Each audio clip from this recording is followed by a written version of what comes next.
Alléluia, quelle grâce, Seigneur, que tu nous fais, Seigneur, de pouvoir être sauvés, de pouvoir avoir accès à toi, Jésus. Seigneur, c'est pourquoi on veut bâtir notre fondement, notre vie sur toi, Jésus. Digne de tous les chants que je chanterai, digne de la louange que j'élèverai,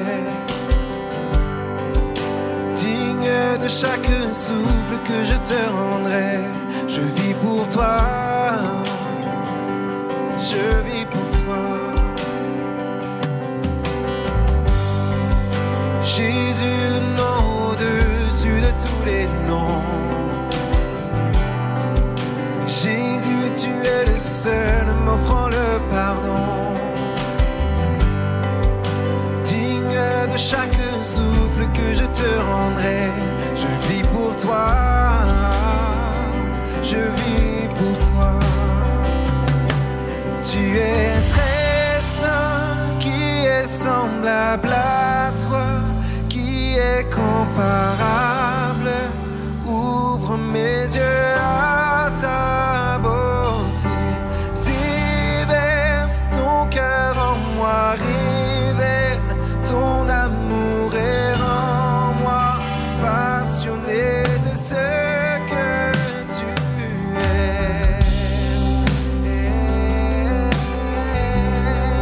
Ensemble, Jésus, Jésus, le nom au-dessus de tous les noms. Jésus, tu es le seul m'offrant le pardon. Digne de chaque souffle que je te rendrai. Je vis pour toi, je vis pour toi. Tu es très saint, qui est semblable à toi, qui est comparable. Ouvre mes yeux à ta beauté, déverse ton cœur en moi, révèle ton amour et rends-moi passionné de ce que tu es. Rends-moi passionné, Seigneur, à toi je m'abandonne. Je bâtirai ma vie sur toi. Je bâtirai ma vie sur ton amour, fondement inébranlable, et j'ancrerai ma foi en ton nom seul. Non, je ne tremblerai. On déclare ensemble. Je bâtirai ma vie sur ton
Chers amis, bonsoir, bienvenue sur la chaîne YouTube de la Cité de Lumière.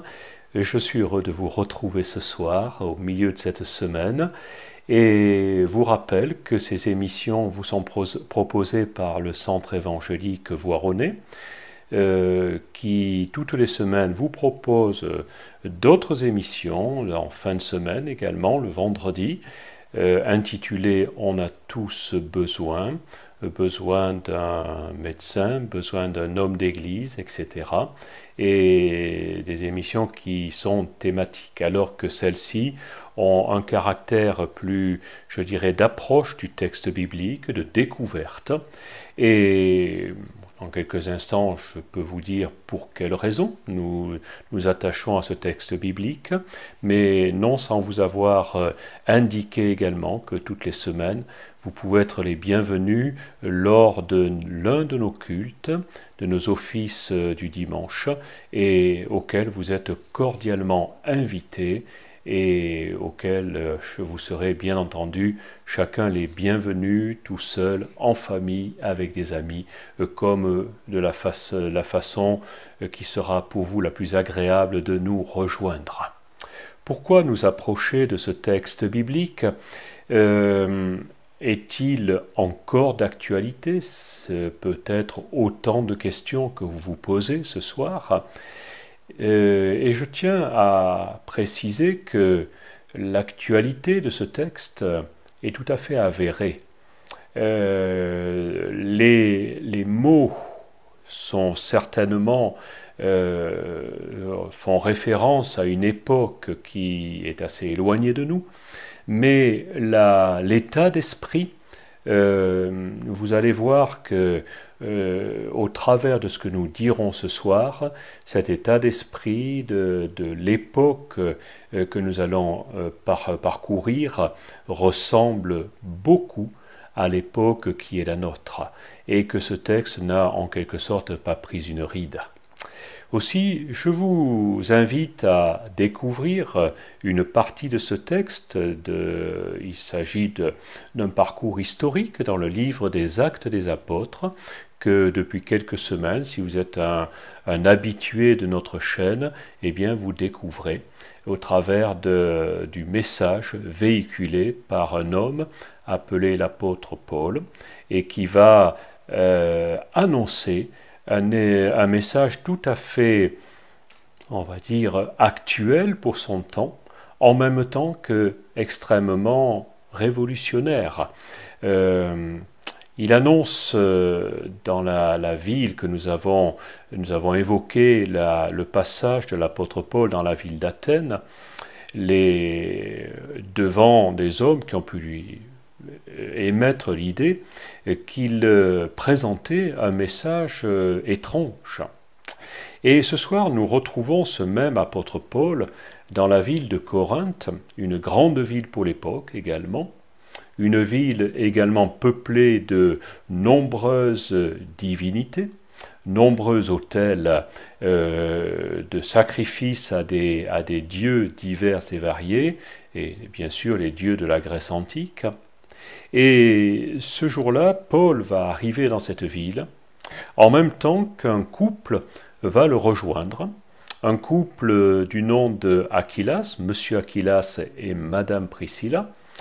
Et il nous est dit que ce couple avait été expulsé de Rome par l'empereur de l'époque, qui supportait assez mal la présence de ces Juifs qui pratiquaient une religion qui n'était pas la sienne, et cet empereur leur avait intimé l'ordre de quitter la ville de Rome. Les voilà donc qui arrivent à Corinthe en même temps que Paul, et je dirais, concours de circonstances, ce couple exerce le même métier que l'apôtre Paul.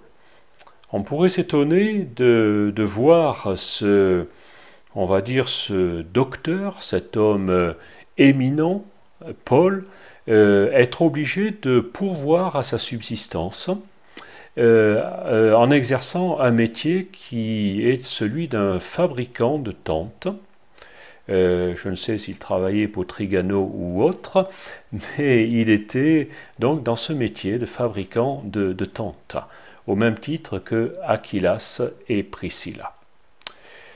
J'ouvre une petite parenthèse là-dessus pour préciser qu'il n'y avait dans cet apôtre Paul pas de sentiment de supériorité par rapport aux autres, mais il se présentait comme un homme tout à fait ordinaire, et cette rencontre sera l'opportunité de lier une amitié, lier une relation de collègues de travail pour être propagateur de l'évangile de Jésus le Messie.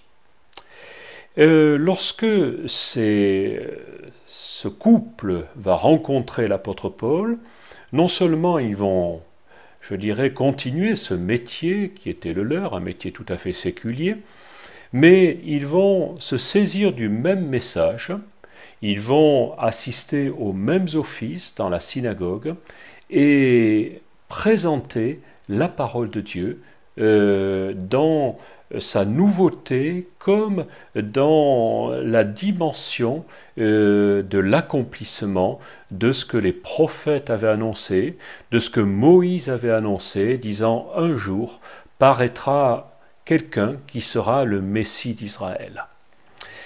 Les choses vont plaire à certains, à d'autres beaucoup moins, dans le sens où va arriver le moment où les co-religionnaires de l'apôtre Paul vont lui intimer l'ordre de les laisser tranquilles et d'arrêter de leur apporter ce qui les gêne quelque part dans ce message du Messie d'Israël que certains connaissait l'arrivée, connaissait l'histoire, il avait parcouru les routes du territoire d'Israël, et c'était des choses qui étaient certainement venues jusqu'à la connaissance de ce peuple de Corinthe, de ces habitants de la ville de Corinthe, mais pour d'autres, cela sentait presque l'hérésie.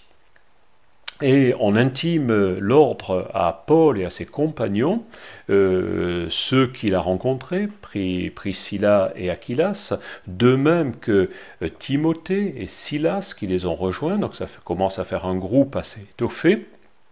On leur dit, on ne veut plus entendre parler de vous, ni de votre annonce de cette doctrine à laquelle nous n'avons aucune raison d'adhérer. Les voilà donc chassés.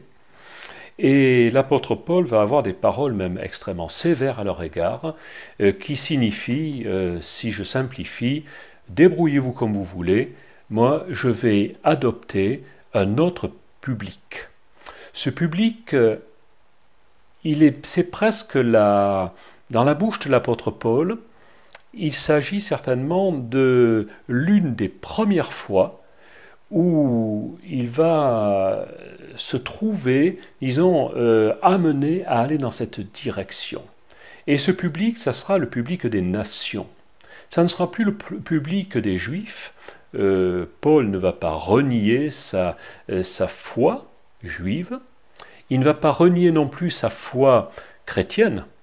Chrétienne dans le sens où il est un disciple du Christ. C'est ce que cela signifie, mais il va afficher avec plus de détermination le fait qu'il va tourner son message vers les nations, vers ceux que l'on appelle les païens, les gentils, et desquels, pour plusieurs d'entre nous, j'en fais partie personnellement, nous sommes là au bénéfice de ce message que l'apôtre Paul va communiquer vers ces nations qui vont être, dans ce cas, la Grèce antique, mais on aurait pu également dire, ça peut être également l'Italie qui est très proche, et plus tard, ça sera la Gaule, la France, et qui sera également destinataire de ce message. Et l'apôtre Paul décide à ce moment-là de se tourner radicalement vers les nations. C'est une nouveauté dans ce parcours missionnaire qui est le sien, et il va l'entamer avec une grande détermination.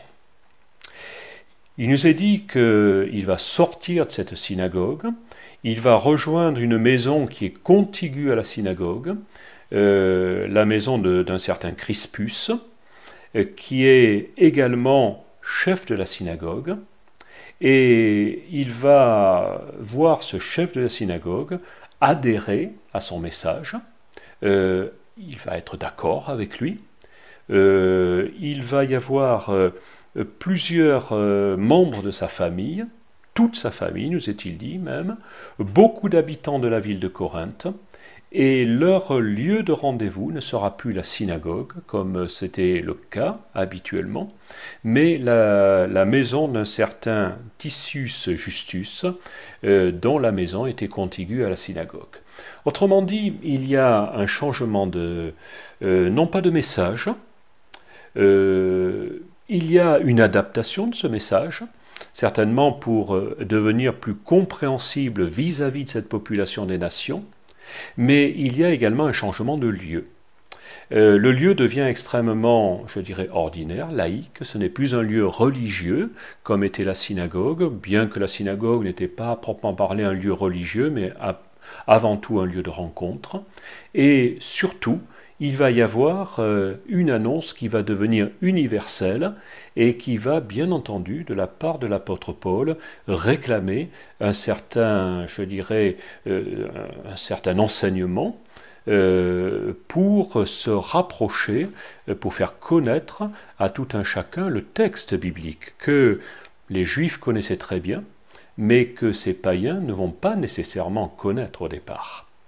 Ce qui est sûr, c'est que la plupart, ce nombre de personnes va écouter ce message et va même être baptisé. Nous n'allons pas nous y attarder ce soir, mais ce qui va être particulier, c'est je dirais, la vision que Paul va recevoir de sa mission. Et cette mission va être complètement, je dirais, changée par rapport à celle qu'il avait l'habitude d'accomplir. Mais nous allons y revenir dans quelques instants. Je vous laisse avec un petit intermède musical et on se retrouve tout de suite après. À tout à l'heure.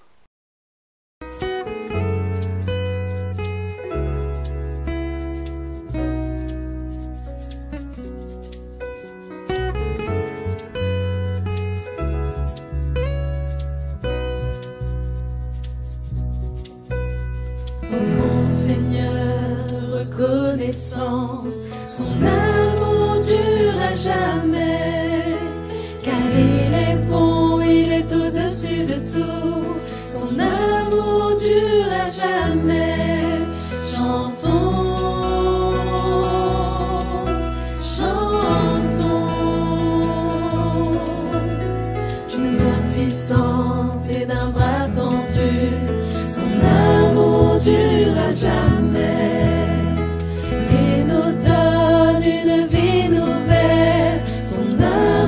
Dure à jamais. Chantons,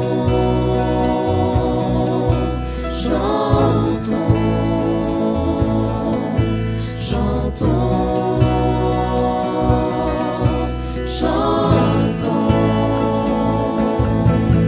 À jamais Dieu est fidèle, à jamais Dieu est grand, à jamais Dieu est avec nous, à jamais, à jamais, à jamais Dieu est fidèle, à jamais Dieu est grand, à jamais Dieu est avec nous, à jamais, à jamais, à jamais.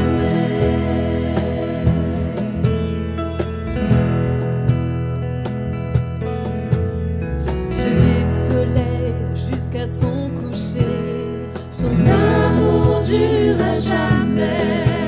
Par la grâce de Dieu, nous persévérons.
Nous voici de retour, bienvenue à vous qui nous rejoignez peut-être en cours de route. Nous sommes à Corinthe avec l'apôtre Paul, un couple nommé Aquilas et Priscilla, et également quelques compagnons de travail, quelques collègues de travail, Silas, Timothée, qui ont rejoint Paul dans cette ville de Corinthe. Paul vient de se faire gentiment et peut-être même un peu plus sévèrement expulser de la synagogue en disant « Écoute, ton message ne nous intéresse pas, nous préférons continuer avec les traditions de nos pères, il n'est pas l'heure encore d'être, je dirais, de rencontrer ce fameux Jésus que tu annonces et sous-entendu ce sera pour plus tard ». Paul se tourne vers le peuple entier de Corinthe, et plusieurs de ces hommes, de ces familles, sont même baptisés. Et lorsque nous allons un petit peu plus loin, nous apercevons que Paul va fonctionner avec son bon sens. Lorsqu'il va décider d'apporter le message, il va l'apporter de la meilleure façon possible, mais en même temps, il va être stimulé régulièrement par des rencontres avec, nous est-il dit, le Seigneur, c'est-à-dire le Seigneur Jésus. Et l'un des versets de ce chapitre 18 du livre des Actes nous dit que le Seigneur dit à Paul dans une vision pendant la nuit « N'aie pas peur ». J'ai envie de lire intégralement ce petit passage « N'aie pas peur, mais parle et ne te tais pas, car je suis moi-même avec toi. Personne ne s'attaquera à toi pour te faire du mal. En effet, j'ai un peuple nombreux dans cette ville. » Et il s'établit, donc Paul s'établit là 1 an et 6 mois, enseignant la parole de Dieu parmi les Corinthiens. Paul aurait pu se poser des questions. Est-ce que je suis dans la bonne voie? Est-ce que je marche comme il le faut? Est-ce que j'ai bien fait de prendre cette décision radicale de me tourner vers les nations? Et en cela, il va être tout à fait rassuré. Il est très très important d'avoir de la conviction soit dans l'annonce de l'Évangile. Ce soir, j'ai la même conviction que l'apôtre Paul, même si je suis loin d'être à son niveau, mais je suis persuadé que Jésus est le Christ et le Messie. Je suis persuadé que Jésus est le Sauveur du monde. Je suis persuadé que le Seigneur est le Seigneur de ma vie et qu'il veut être le Seigneur de la vôtre et de tout un chacun de vous qui écoutez ce soir, qu'il veut devenir comme celui devant lequel eh bien, on se tient avec révérence, avec simplicité, en même temps qu'un grand respect. Et l'apôtre Paul avait cependant le besoin d'être stimulé dans sa décision d'une façon que le Seigneur Jésus connaissait. Aussi, ce Seigneur Jésus va choisir de lui apparaître pendant la nuit, au moment où il est endormi, et lui dire « Paul, n'aie pas peur, sois sans crainte. Parle et parle encore, ne te tais pas. Je suis moi-même avec toi. » C'était très très très fort comme langage. Et personne ne s'attaquera à toi pour te faire du mal. Paul aurait très bien pu être dans la crainte. Peut-être y était-il déjà. Il se posait des questions. Est-ce que l'on ne va pas chercher à me nuire? Mais il est rassuré par cette parole. Et Jésus finit son communiqué auprès de l'apôtre Paul en lui disant « Je me suis réservé, j'ai un peuple nombreux dans cette ville de Corinthe. » Quel encouragement! Ce soir, il est possible que l'un d'entre vous, un auditeur, ait besoin d'être encouragé. Et il est également possible que Jésus, le Seigneur Jésus, vous réserve le même traitement qu'à l'apôtre Paul. Vous apparaître pendant la nuit, pendant votre sommeil. Mais il est également possible que, au travers de ce que nous partageons ce soir, vous soyez plus dans l'approche d'une relation avec le Seigneur Jésus, et que dans votre cœur naisse une certaine foi qui n'y était pas, il y a seulement quelques instants. La parole de Dieu est la même pour tout le monde. La Bible que j'ai sous les yeux et qui est là devant entre mes mains est certainement une Bible qui n'est pas tout à fait comme les autres. Sa couverture diffère, elle a des couleurs, mais le texte n'est pas différent du texte d'une autre Bible, si ce n'est que la traduction peut être un petit peu adaptée. Et au travers de ce message, au travers de cette écriture, mais écriture qui n'est pas simplement lettre morte, mais vraiment une parole qui s'adresse à vous, le message que Paul reçoit 5 sur 5 cette nuit-là est le même message qui s'adresse à vous.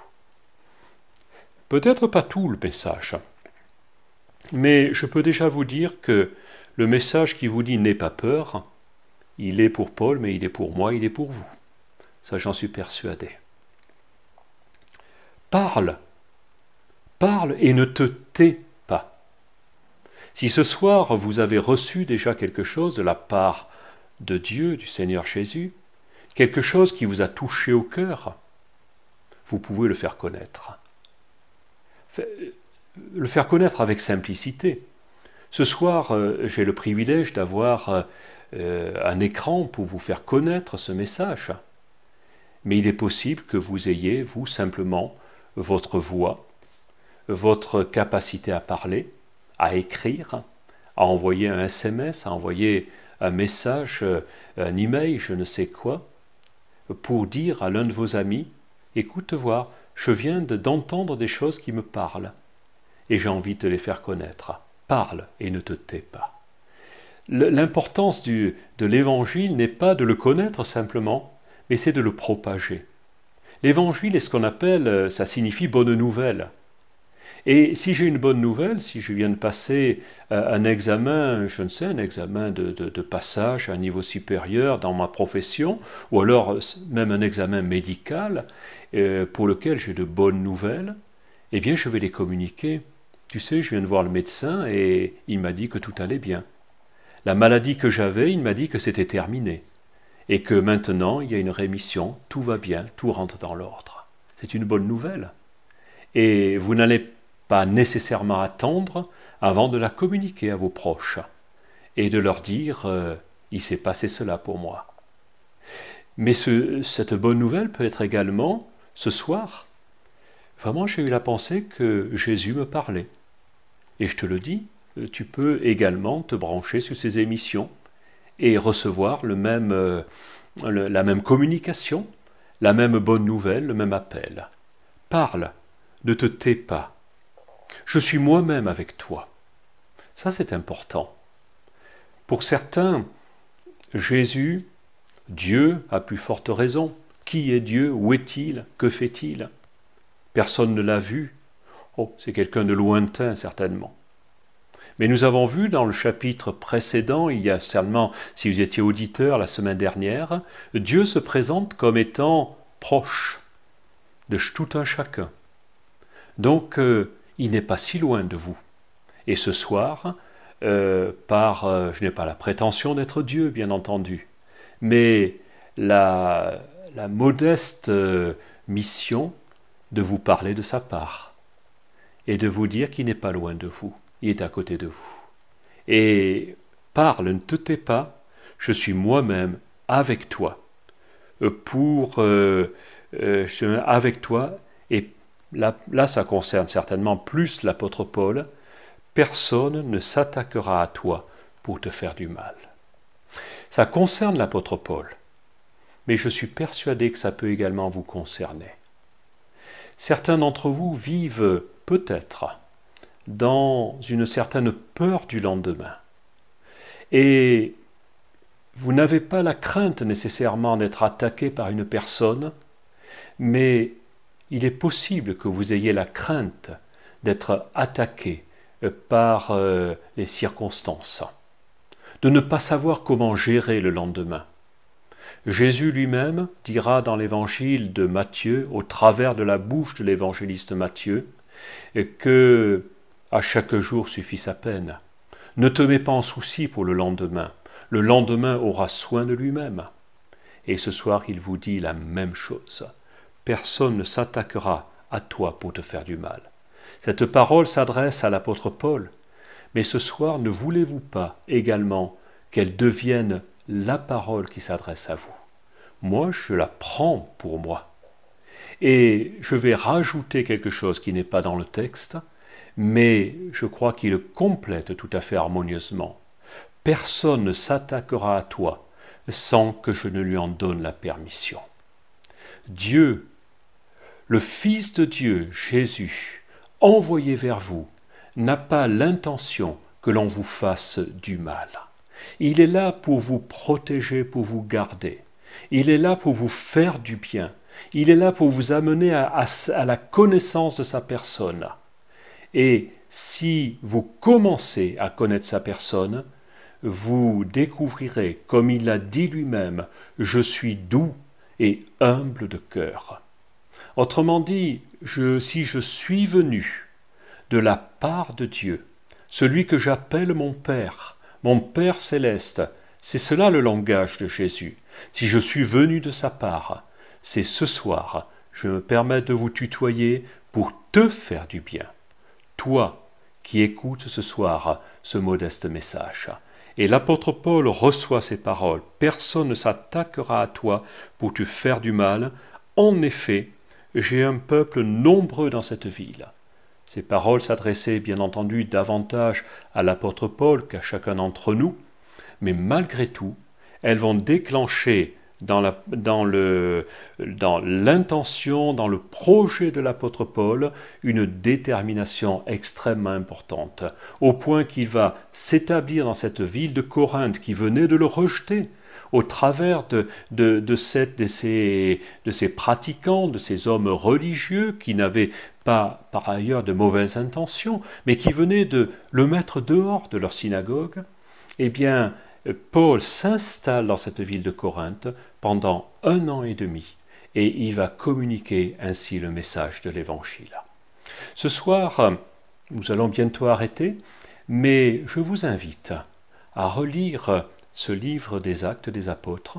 Nous sommes dans le chapitre 18, vous pouvez relire simplement ce texte, vous l'approprier, le croire pour vous-même et puissiez-vous dire « Je crois que je n'ai rien à craindre. Je crois que je peux parler de ce que ce soir j'ai reçu et qui m'a fait du bien. Je crois que personne ne s'attaquera à moi. C'est Jésus lui-même qui me le dit. Et en même temps, je peux espérer que je ne suis pas seul dans cette situation, mais comme l'apôtre Paul, que Dieu s'était réservé un peuple immense, grand, nombreux dans cette ville de Corinthe.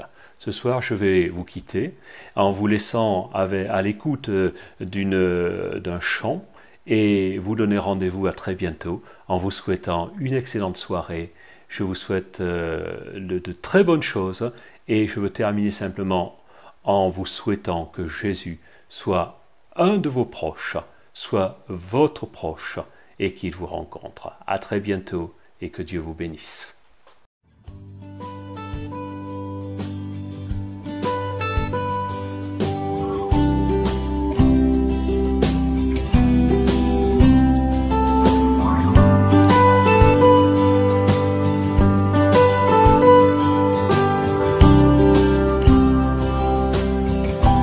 Parce qu'il vit,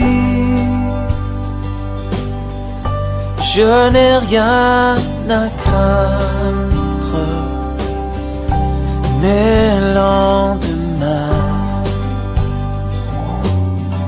sont assurés.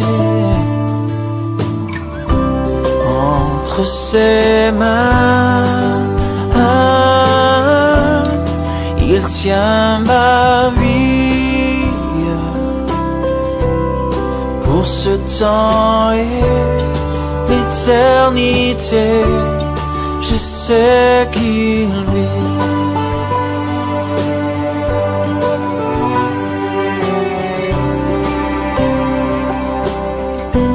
Parce qu'il vit, je n'ai rien à craindre, mes lendemains sont assurés entre ses mains. Il tient ma vie, pour ce temps et l'éternité. Je sais qu'il vit entre ses mains. Il tient ma vie pour ce temps et l'éternité. Je sais qu'il vit.